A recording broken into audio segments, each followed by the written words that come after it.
So good afternoon, and thank you folks for coming in today to tune in to this chat that we're going to have with Susie and Max from Apple Athletics through the University of Virginia. So today we're going to really be looking at, hazing prevention in athletics and why this is applicable to our work, and also how can we use this to build unity and really, focus our work using the socio-ecological model, strategic planning, and moving forward in a way that will help prevent future occurrences from happening. So with us, like I said, we do have Susie, who is the director of the Gordie Center, and then Max Tankersley, who is the program manager.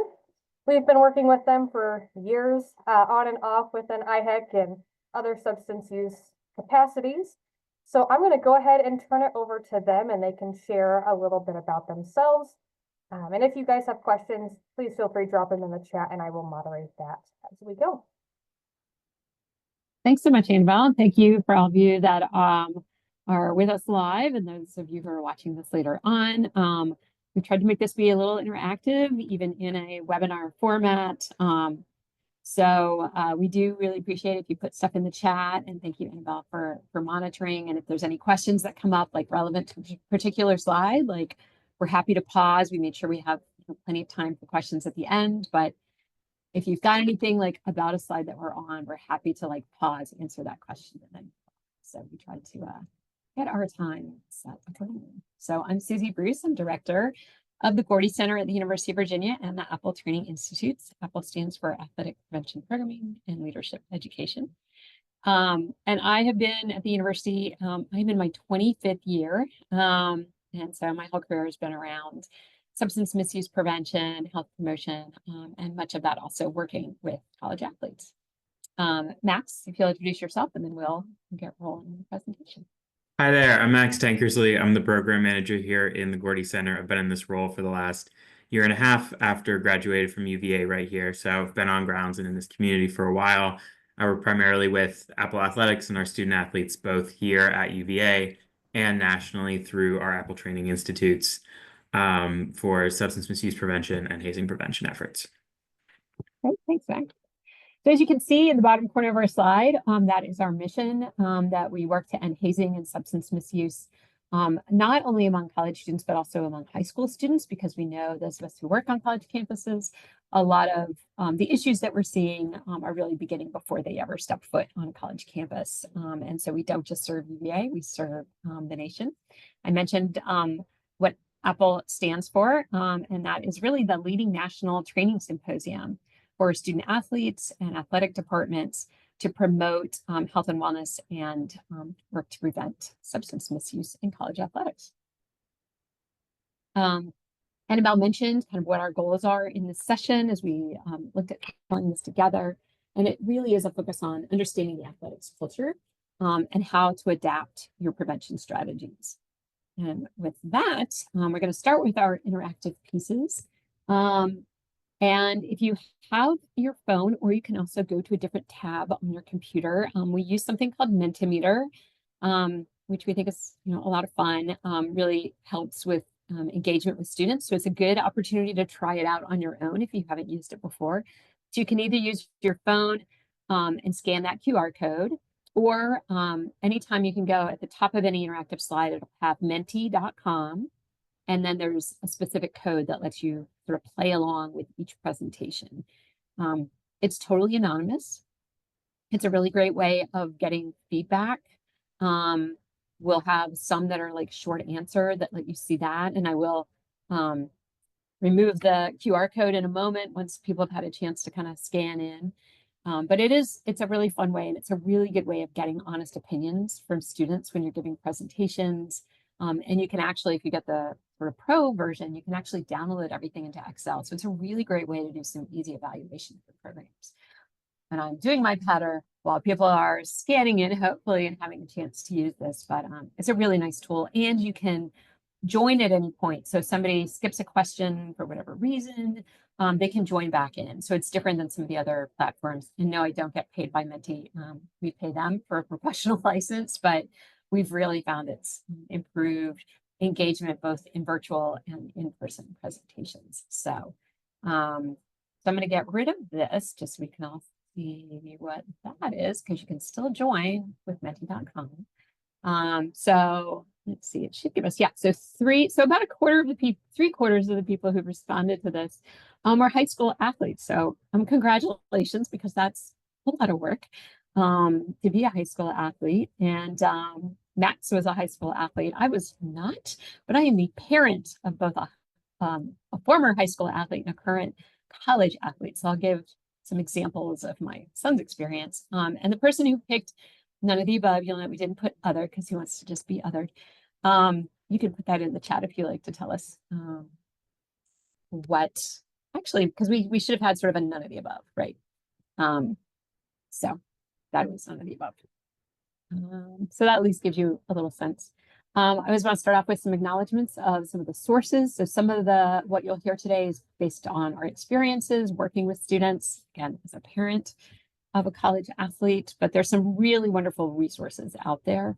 A newest one, Prevention with Purpose from the DEA, that just came out this summer and really is helpful around substance use prevention for student athletes. Lots of updated information, a book through Hazing Prevention Org, which is now the Hazing Prevention Network.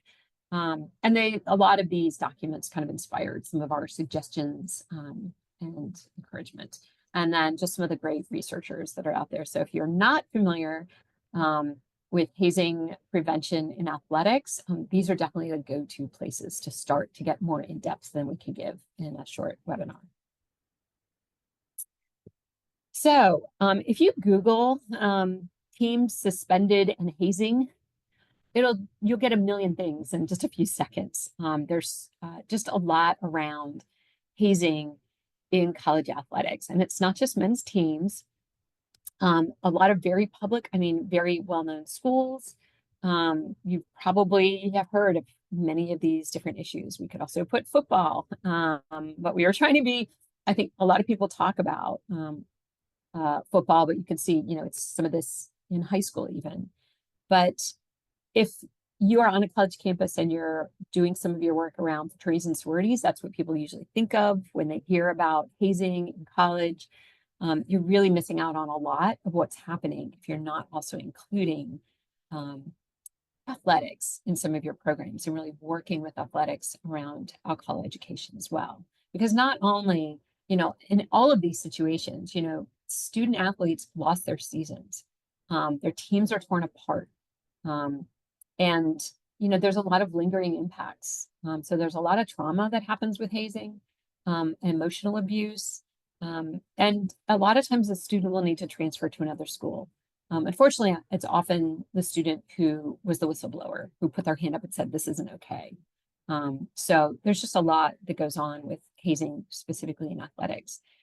And tragically, there are student athletes who lose their lives. And these are just within the past 5 or 6 years.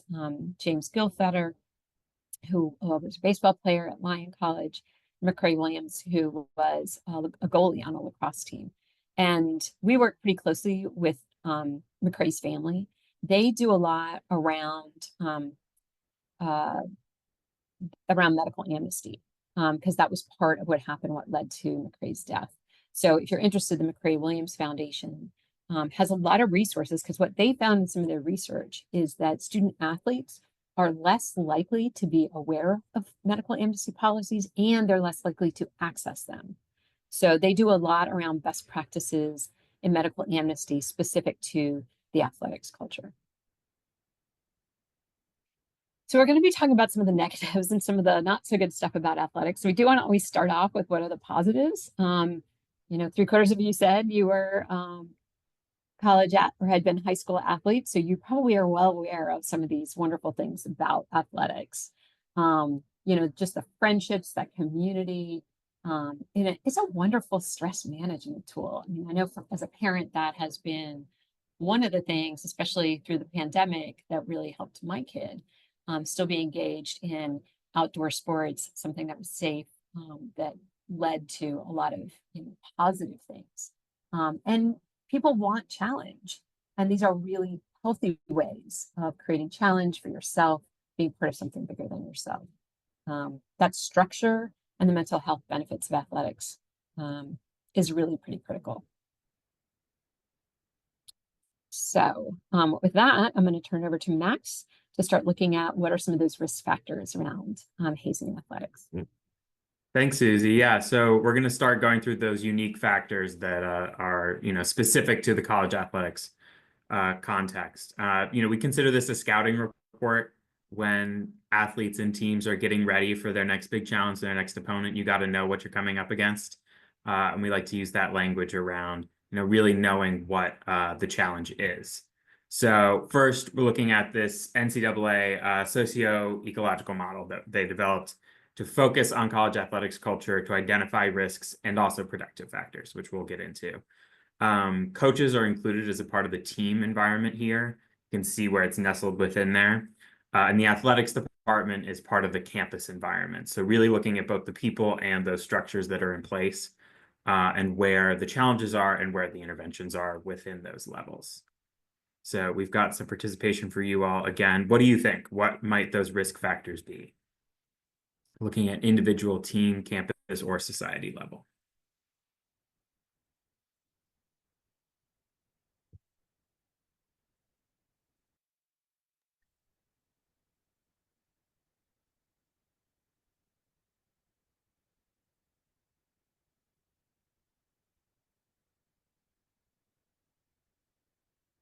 I'll share as well. If we had anyone pop in late, you can still get into Menti with that link at the top and the code that's connected right there.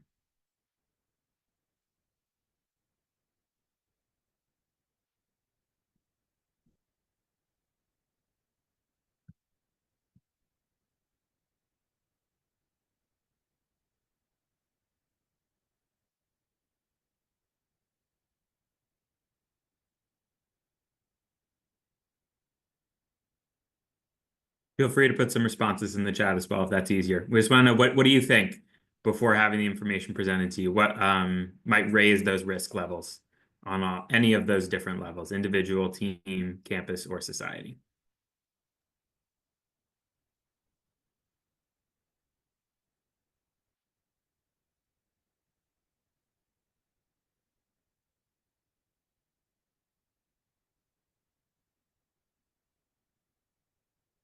All right, well, if we're not sure, I'll go ahead and barrel into what those are. Looking specifically at student athletes first, we know that one of the most significant risk factors for hazing is prior hazing, that prior experience.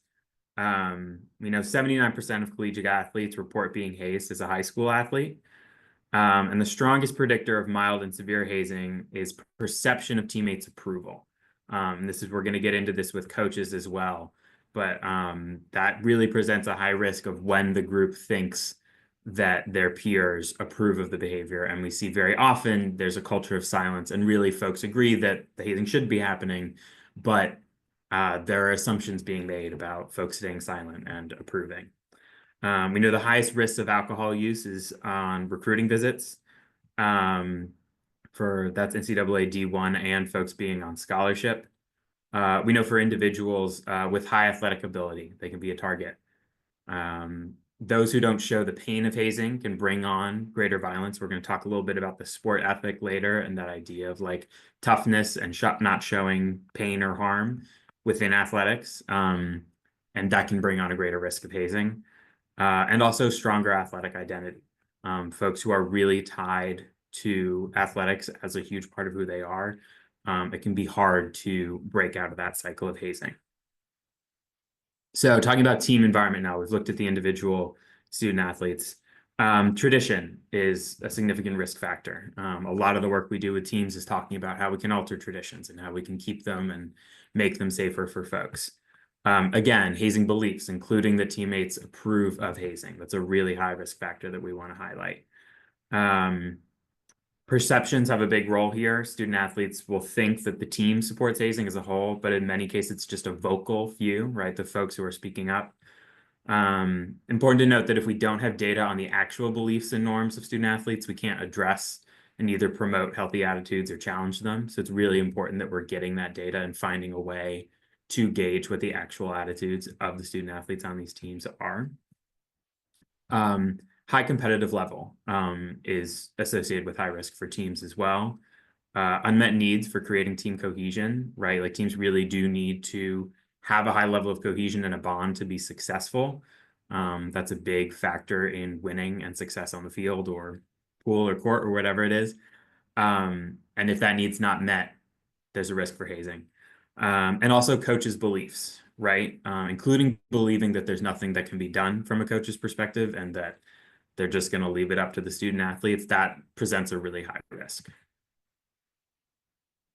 So these are some of, I think, really important stats within this presentation. Of student athletes who were hazed on athletic teams, a third of them reported that their coach had some knowledge about the hazing occurrences. And I think most disturbingly, a quarter of them reported that their coaches were present during the hazing. Coaches really run student athletes' lives. It's when they get up, when they go to class, when they have practices and scrimmages, like they are really in charge there. And it makes sense that if hazing is happening, the coach would know, and that student athletes would assume they know, maybe even to a greater extent than the reality. So coaches have a really large role in prevention, in being informed, and particularly the messaging that they're giving to their team around what are appropriate ways to be bonding, and particularly to be treating new members of the team. So moving up in that bubble to the campus and athletics administrative environment. An attitude of winning at all costs presents risk. Sometimes when you see a department that is more focused on win-loss record versus developing student athletes as people, that's kind of the culture that we see as a risk there. Not enforcing rules regarding hazing. It's not enough to just have a policy. There really need to be folks involved in enforcement. Low levels of coach supervision definitely present a risk. The assumption that hazing prevention programs will lead to greater scrutiny, not doing the follow-up, not staying engaged with teams beyond that first stage. And again, a focus on performance alone, right? These departments need to care more than win-loss. It needs to be about developing folks, developing student athletes, and keeping them healthy, well-rounded individuals. So looking at the largest stage of that bubble at broader societal influences, some of the risks here, we know that violence in sports is normalized, particularly when we look at high contact sports, physical competition and injury is a normal part of those teams' day-to-day lives. And so when you look at hazing behaviors, that line might get blurry for folks, and that presents a risk. Hazing on pro teams is often tolerated and celebrated. You can see that in some of the photos here. That kind of societal media influence definitely has an impact on student athletes. Fans, alumni, and families may accept and encourage hazing as well, right? A lot of these college teams have been around for decades and decades, and there are alumni who are coming back all the time, maybe even expecting to see the hazing tradition repeated once again. And in unique cases, athletic teams may be excluded from hazing laws, which obviously presents a high risk. So I mentioned this earlier, but an important thing to be looking at here is this idea of the sport ethic, which we kind of define with 4 components: media, parents, fans, coaches, and athletes. They all accept and support these values up on the screen. If you watch 5 minutes of Olympic coverage, you'll see all the celebration of like enduring hardship and pushing through hard things, making sacrifice, right? And I think one of the most important points we make when we're talking directly to student athletes is we do not want you to get rid of these values. Like, these are a core part of sport and competition. They're a really important part of who you are. The issue when it comes to hazing comes when there's an unquestioning acceptance of those norms. That can create hazing cultures through deviant overconformity, right? So people are subscribing to this to such a degree that they're not going to question at all what's being asked of them.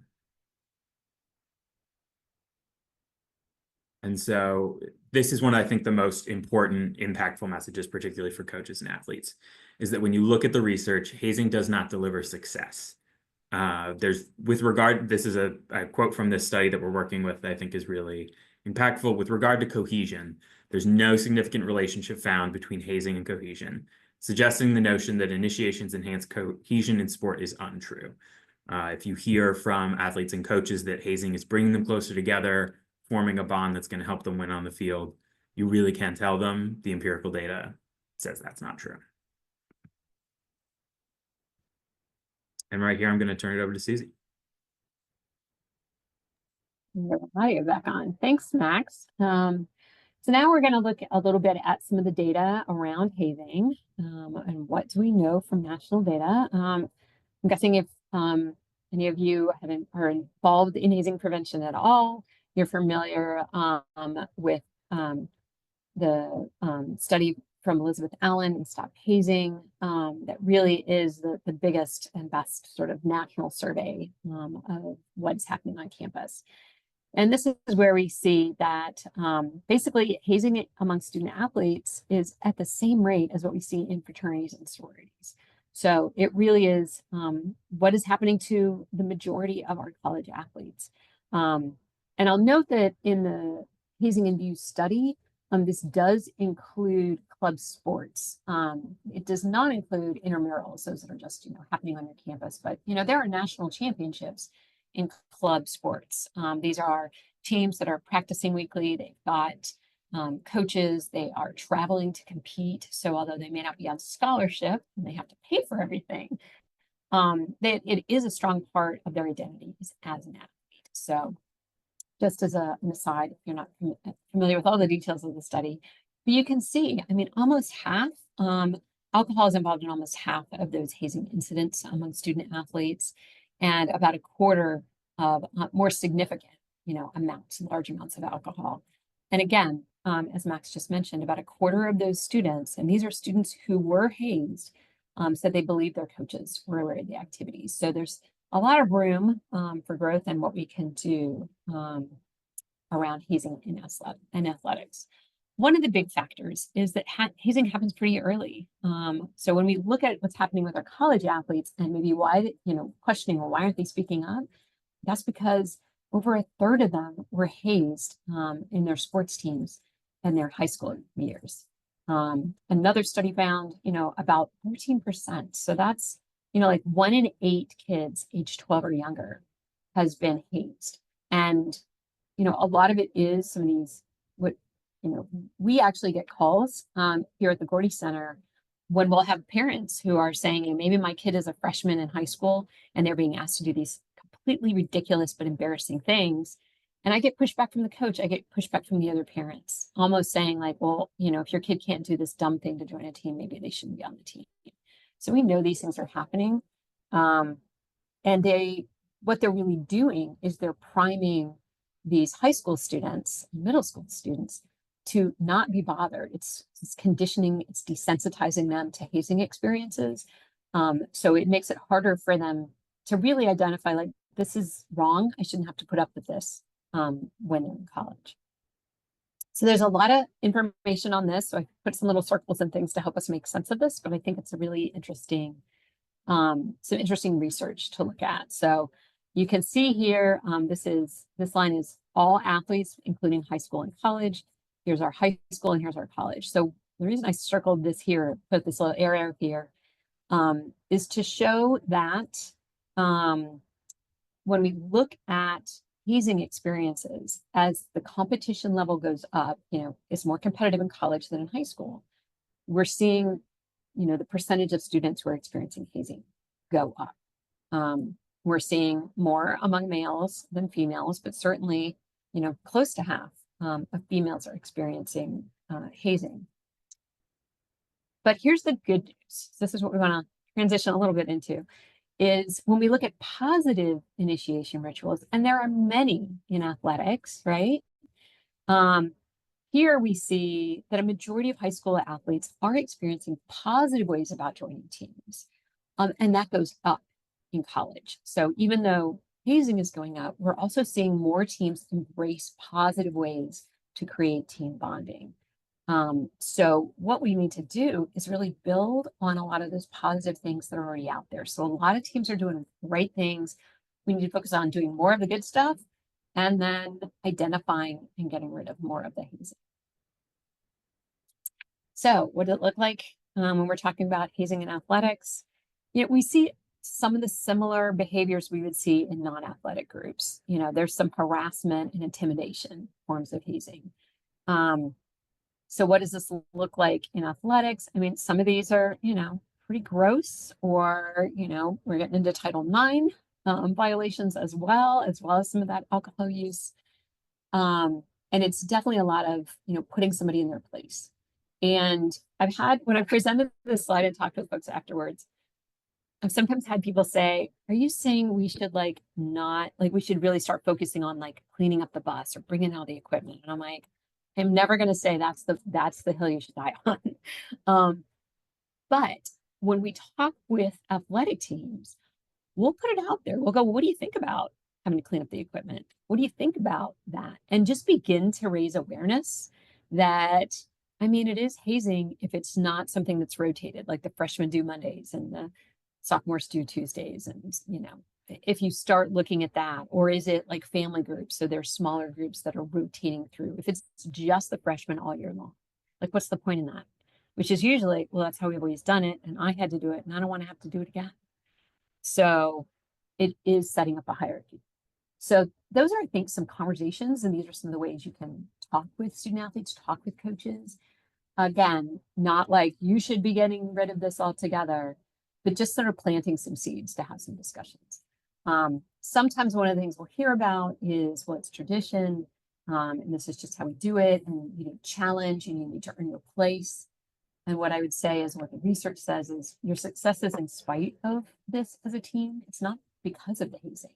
It's kind of in spite of it. It's the people who are kind of sucking it up and they care about their sport, they care about the team, but it's not because of. So we're going to try another open-ended question. And if y'all are having trouble with Mentimeter, you can throw that in the chat, or you can put them in the chat. But again, Mentimeter is totally anonymous when you put your comments in. So we'll see how this goes, but we're just curious. What do you think keeps student athletes in particular from leaving teams when hazing is happening? Oh yeah, they're on scholarship. Exactly. They might have to drop out of school.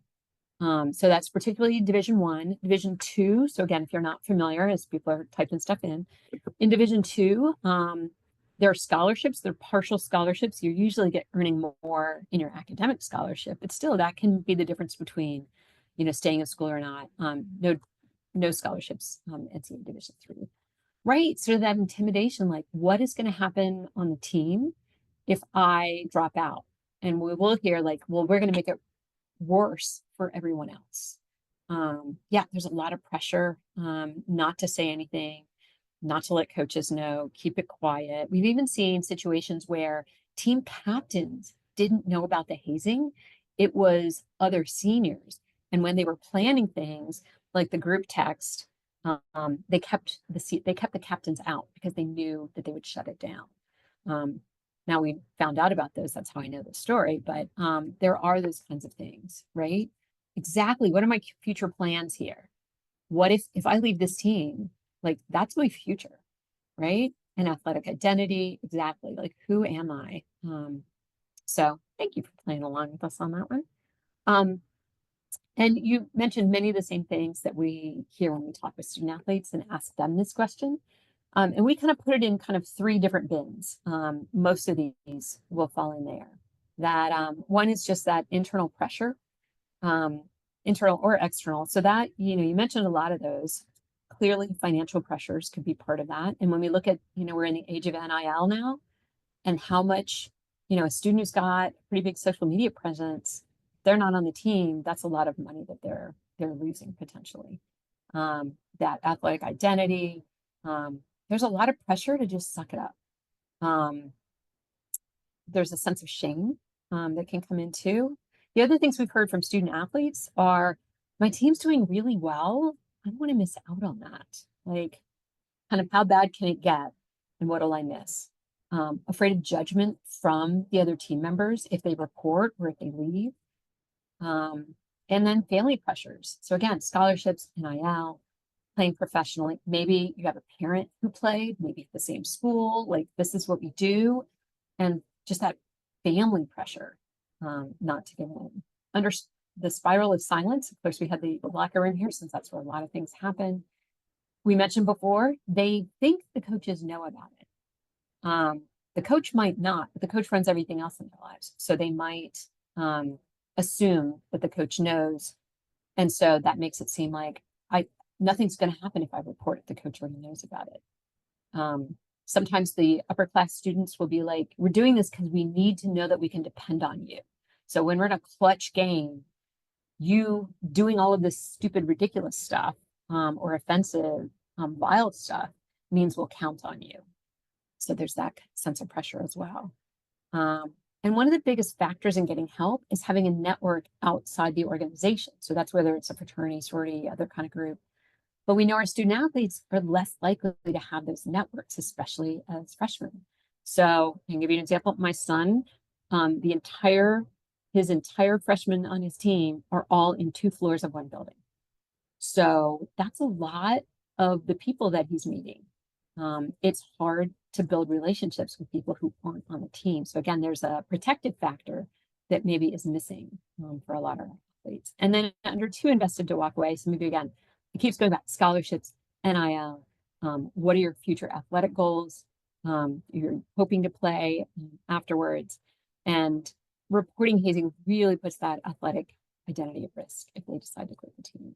So a lot of really significant barriers that are a bit unique to the athletics culture. Most, you think about the 7 or 8 year old kid who's like, I'm going to play this, sport I love in college, and they've been working really hard to get there. We don't see the same for other types of student organizations. Most 7 and 8 year olds aren't like, one day I'm going to join a fraternity or sorority. So it really is built up, and that really makes it hard, which is why we need to start looking at what are the things that we can do, which is what Max is going to do. It's talking about how we break that cycle. Yeah, so we're going to talk about breaking the cycle. I'm excited to shift from, we've gone from those negatives. We're going to focus on the positives here and what we can do. So getting back to this socio-ecological model, we're going back to it, but we're not going to look at the societal influences right now because we only have so much time, but we are going to break down team environment into captains and coaches separately. So the rest of this is going to talk about those individual roles and what they can do. So looking specifically at administration, the suggestions on these slides are drawn from the Hazing Prevention Guide and the HPN Coaches book that we mentioned earlier. The athletics department is going to be the leader in all things. This is a really key point here. Everyone follows their lead. I'll add as well that facility staff, who may not be the first group of people you think of when you're thinking about hazing prevention, but are a super important role because they see and they hear everything. Really important role in terms of eyes and ears. It's really important that you make sure they know what is unacceptable and how to report it so that you are not tolerating retaliation to those folks. They can really be an ally in terms of accountability and keeping an eye out for everybody's safety in athletics facilities. We also know that student athletes don't report because they think that the only sanction is team suspension. A lot of the time, that's one of the main reasons that they're in that lower end of reporting and reaching out when these things happen. So really important to educate them on what the process is when hazing allegations are reported and brought forward. They really worry about, the team getting disbanded. We saw all those headlines at the start, or losing playing time or removal from practice. And just being really clear in communication about what those consequences are will lead to more effective reporting. And also funding is really important. We're talking about this athletics department level stuff. Funding it reflects your values, and putting funding behind both education, but also traditions that focus on unity and respect. Putting your money where your mouth is to show teams and coaches and everybody in administration that those healthy traditions are what is most valued. So we want to give an example of how we here at UVA have identified allies. This is from our There's No Honor in Hazing media campaign. UVA has a longstanding tradition of student self-governance and an honor committee that adjudicates honor violations of lying, cheating, or stealing here on grounds. So it's a very visible part of the UVA culture. And our 2-time national championship head coach of men's lacrosse, he spent the last 8 years building a positive culture. And Susie said when she went to ask him for a quote for this, he just ripped out a piece of paper and started writing it right away. He was fired up about this, and is a really exciting ally to have in this campaign to talk about There's No Honor in Hazing. Some of the things he's done, he's created families in lacrosse of 1st, 2nd, 3rd, and 4th years. He has a book club with the men, which I think is such a great example of a positive group bonding thing that they get to do. I think I hear from student athletes a lot that having a team activity that has nothing to do with what they do in competition is really valuable for bonding, because they get to kind of decompress, but also get to know each other outside of the athletics context. I think that book club is a really great example of that. And many other, we'll see later a video example of a tradition they have where they really invited first years in. But just a good example of the importance of bringing in strong allies when talking about hazing prevention. Also important to involve families. We know that students are really connected to their families, particularly within athletics. There's a lot of traditions of people, either taking on the sports of their parents, or parents are visiting all the time to see competition. It's a particularly important relationship to have that communication in athletics. We need to make sure that families know what they should and shouldn't expect on a team and how to report hazing. For an example here, the program we do with the lacrosse men here at UVA, their first year athletes come, they move into dorms, and then the first thing they do, they have a barbecue where they get to have a talk with Coach Lars, but also Susie and I, talking about substance misuse prevention, and all of their parents are part of that conversation as well. It's one of my favorite programs to get to do, because the parents are always shocked by what they hear during the alcohol education period, but it's really clear communication to both student athletes and their parents and them as a group that you are all a part of forming a healthy culture here, and forming a culture that's focused on, wellness, unity, building each other up. And as Coach talks about every time, the really high standard that he's built for the program that's not going to tolerate substance misuse or hazing.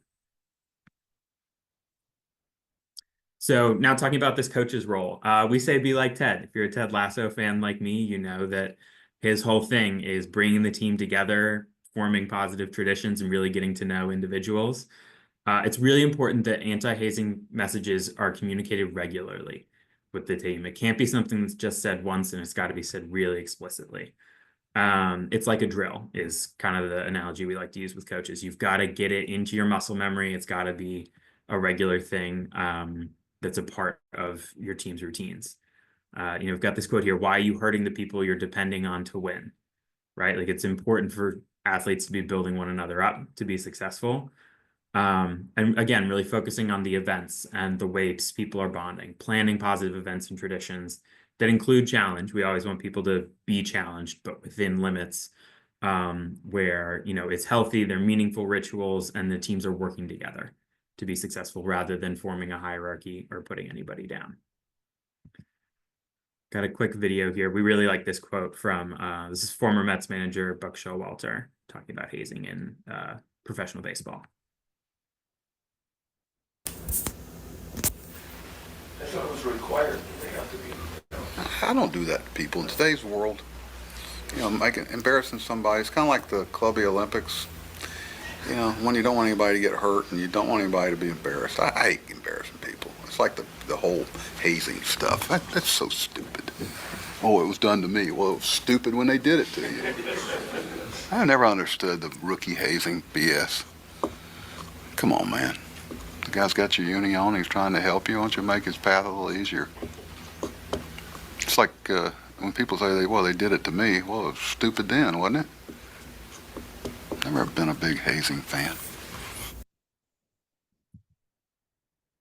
So we love Buck, and I think that's a really good example, because often, if you're getting pushback from student athletes or coaches, there is that point to the pros, right? We saw those pictures earlier. Like, well, they're doing it, and they're, the most successful and doing it on the highest level. And there are examples of professionals as well who are pushing back on that and saying that we need to have a culture change there. So looking at this role of team captains as well, we just talked about coaches. The role of team captains is really connected to that. They've got to set a climate and environment that ensures everyone's treated with dignity and respect. They are tone setters. They've got to ensure that new members know that they're going to be supported if they're uncomfortable with something that's presented to them in a team activity. And they're responsible for creating meaningful traditions and norms, and changing traditions if they become unhealthy. An example from a team that we've worked with, talking about how to make their traditions a bit healthier. I sat down with our captains and said, like, what do you want? What does the team want to make everybody, a little bit closer and a little more built up positively in terms of social engagement? And, they really developed their own plan. They said, we want the student athletes on the team to reach out to the full team for social events on weekends. This team does a dry season during competition, so they're not drinking at all. And they said that's pretty challenging, being on a college campus where, there are parties I know I could be going to, and getting a text from someone on my team that goes to everybody saying, hey, let's go have a barbecue this weekend. Let's, go tubing. Let's go bowling. Like, proposing a thing like that, they said, was a solution that worked really well for them, particularly in maintaining that dry season that they wanted to maintain a high level of competition. And again, their other idea was they wanted people to communicate well ahead of time what the team activity was, what they wanted to do. So it was clear there was not an expectation that anybody was forced to do it, that they had to, that it was required, and that people could kind of, build expectations ahead of time and know what they're getting into, and hopefully be more excited and included because of that. This is a great example. I referenced it earlier. The student created among the UVA men's tradition created by students on the UVA men's lacrosse team. So in this, the men select a teammate at the end of the week to recognize their effort by taking a sledgehammer to a watermelon, which looks like a lot of fun. They posted this to their social media, and the week that is pictured here, that recognition went to a first year, which I think was a great way of bringing new team members in. See if this plays. There we go. Going to a guy who always brings it, and he had a few nice takeaways this week. Cole Weber.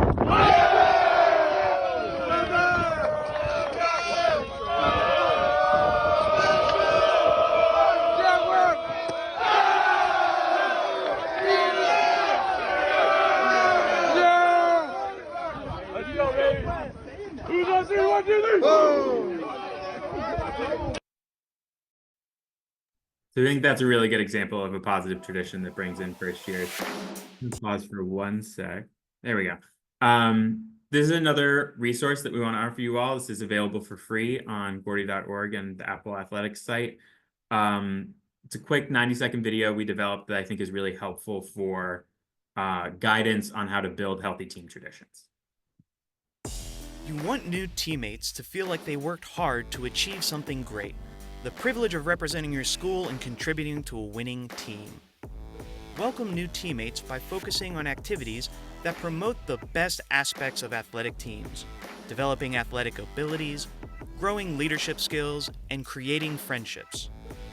Team traditions should promote respect, dignity, teamwork, caring, and friendship. A cohesive team builds each other up and helps everyone perform at their best. Hazing has the opposite effect and results in feelings of shame and resentment towards those who harm them. Hazing impacts psychological strength needed for peak performance. If teammates are afraid to say no, they can't give consent to an activity. Plan activities that provide healthy challenges to achieve your personal best on and off the field while making sure activities don't involve hazing. Promoting friendship while working together can create a winning team. What activities could involve the entire team? How can you build unity across classes? How can you plan activities that are related to team goals but are not excessive or dangerous? Focus on creating experiences that are safe and positive for everyone.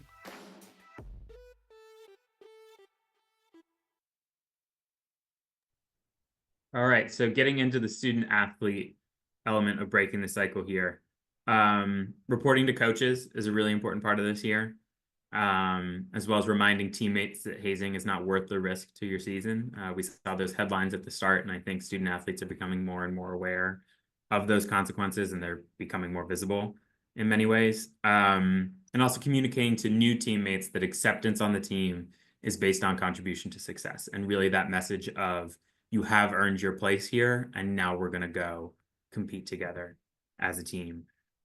Susie mentioned earlier, many years ago, we had a team where a few members planned their rookie night and intentionally didn't tell the captains or anyone they thought wouldn't support it, which is just, I think, a not uncommon example of people hiding this behavior, and adds to the importance of, if you see something, say something, do report, do give people the tools to report, particularly when we talk about folks like facilities managers and folks who might be around the team and have that opportunity to help out when something like that is happening. And so we're getting towards the end here, and this is just this last message of, do you have enough reps, right? Like, this stuff takes practice. It takes repetitive implementation to really get in strongly. I think this quote up here is really helpful in this important takeaway message of power is created via a web of relationships, right? The relationships within a team with positive cohesion are going to make them healthier and more successful. Those relationships within that socio-ecological model we saw between an athletic director, folks in athletics administration, coaches, student athletes, facilities. There's so many roles and relationships that have to be strong in this, effort of hazing prevention. And again, you need those reps. You got to build the muscle. You've got to have practice with it. And in that sense, it's not automatic to immediately recognize what hazing is for folks, but continuing to get that practice and that education is a really important part of both the prevention effort and getting that conditioning to build a positive culture. So we're coming close to taking questions at the end, but I want to offer you all some of the resources that are available to you in this effort, starting with Apple Athletics. We have a lot of different resources available for student athletes, substance misuse prevention. In the upcoming year, we have an Apple Training Institute funded by NCAA Division II for just Division II schools. That's in September in Denver, Colorado. Where teams will send student athletes and administrators on an action plan team to create a plan over the course of the weekend through education, interactive sessions, and discussion to address one specific feature of substance misuse prevention on their campus. So once they see what their needs are, they might be doing education, they might be doing policy change, one of many things where they are tailoring a plan with our support to do that addressing on their campus. But we also do presentations for a fee on alcohol, hazing, ATOD, and athletic performance, particularly the impact of substance use on performance. That's one of our popular ones for whatever use, webinars like this, that kind of setting. We have a lot of physical materials as well. We have BAC cards that are tailored for student athlete. Let me see if I have one right here. I do. I think they're better when you get to see them. So this nice tool for student athletes with signs of substance misuse overdose on them. It's got all the what's a standard drink, kind of standard alcohol education stuff. And then all these great athletic specific performance things. I was at the student athlete dining hall here at UVA handing these out a couple weeks ago, quizzing the athletes on the signs. And I'm very proud to say our UVA student athletes totally know them. They were rattling them off like this at the end of practice. It was great. So I think those are a really great tool, but also posters, magnets, mirror clings to get stuff up in locker rooms and dormitories specifically. And as well as digital tools that you can get on our website. Those videos that you saw earlier, there's several more of those. Social media campaigns, lots of effective tools for that, and links to a lot of resources both within our institution and outside, including a lot of model programs for a lot of effective intervention efforts. And so also just generally, we're housed here in the Gordie Center at UVA, and the Gordie Center has a lot of resources for you too. Short videos like the one you saw, lots of Instagram campaigns with alt text to really engage your campus, lots of tools in that way. The prevention toolkit, all kinds of really great things. You can also license our Haze film, which is a documentary film about the death of Gordie Bailey, who we are named after.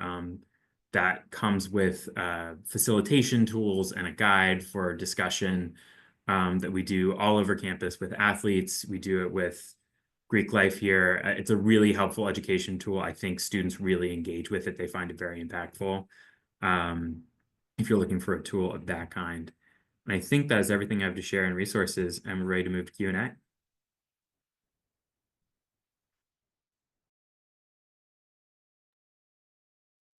So we are happy to take questions if people want to unmute, or if you want to raise hands, or you want to put it in the chat. We're really flexible and you can pretty much ask us anything. Thank you, Brittany.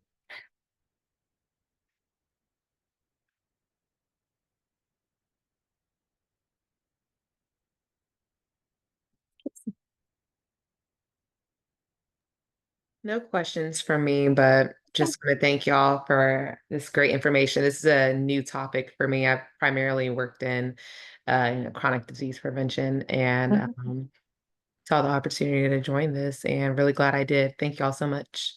Great. Well, thank you for the feedback. Yeah, and if there's other thoughts that you're like, oh, I wish you had covered this, any of those kinds of things as well, either through the chat or it's a big topic, and there are some unique pieces for college athletics. Now that my kid is a college athlete, I'm using lots of examples from him too. Anonymously, not saying where he is.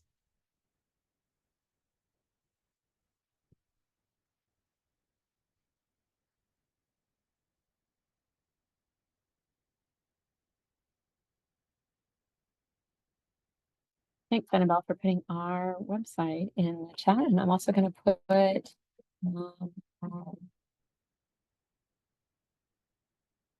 there's our I didn't do the full one, but it's appleathletics.org. So we have a ton of information that's more substance misuse focused on our Apple website. So that is the 7 slices of the Apple model, which is really a tool for a structure for the different ways, the different areas where you can impact substance misuse unique to college athletics. And as Max mentioned, we have model programs from lots of different schools, Division 1, 2, and 3 in each of those 7 areas. So, and then lots of resources. So anyone else who's kind of working in the athletics field or just other tools, particularly we try to really highlight government ones that are free, to try and kind of, we're on a college campus as well. And I'm like, I realize budgets are tight, so we try to make as much possible be free. And thank you, Beth. With 3 collegiate athletes. Awesome. Congratulations. So we really love talking with athletes and coaches and administrators because this is kind of our little niche that's there's not a ton of resources in this area.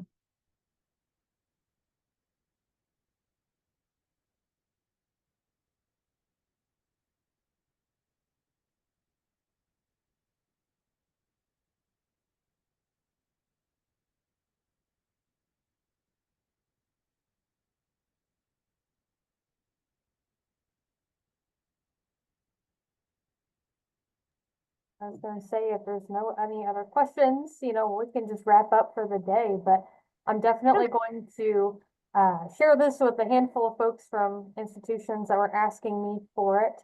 Are you gonna send the slide deck over and then I can?